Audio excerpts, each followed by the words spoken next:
Salmo 23. Salmo de Davi. O Senhor é o meu pastor, nada me faltará.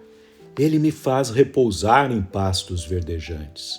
Leva-me para junto das águas de descanso, refrigera minha alma. Guia-me pelas veredas da justiça por amor do seu nome.